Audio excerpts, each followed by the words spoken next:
Hi, I'm Walt with Do-It-Yourself Pest Control. I'd like to talk to you a little bit about trap placements for both rats and mice.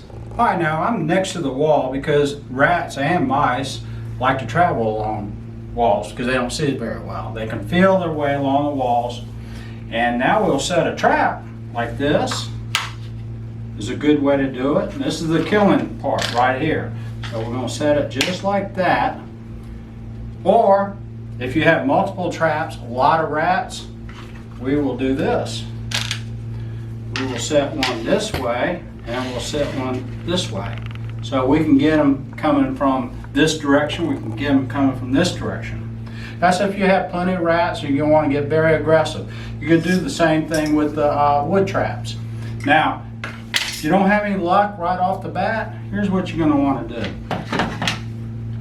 You're going to want to take this. Now to the rat, remember I told you the rat can't see very well.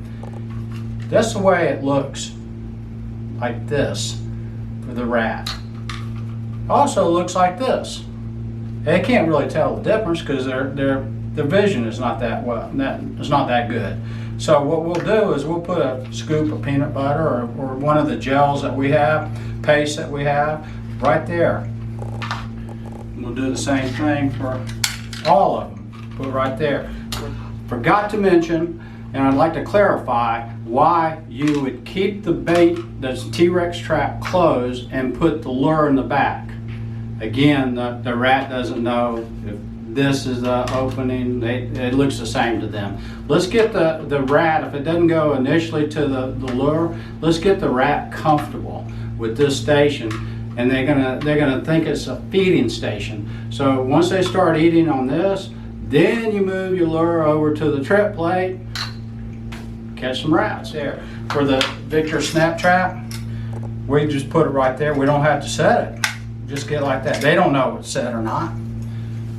And same thing for the mouse traps. Same thing, same placement. Again, against the wall. Or, I don't have two here, but we could do it like that, back to back. So that's snap traps. Now, Glueboards is kind of interesting, especially for rats. Now, I learned this trick by a well-known entomologist called, his name is Dr. Frischman, and of course maybe someone taught him. Put the Glueboards along the wall like that. Now, sometimes we'll put no way to pre-bait Glueboards. You really don't put any lure in there at all. Sometimes we'll take actually 3 boards. Ah, it's stuck. All right, we'll take 3 boards, about 3 fingers apart like this. Rats come along, they feel something there. A lot of times they'll just jump. They'll jump over this and they'll land in the middle one. Proven technique. And mice, you're not going to need to do that with that glue board. Just pull the paper off and put the glue board right against the wall.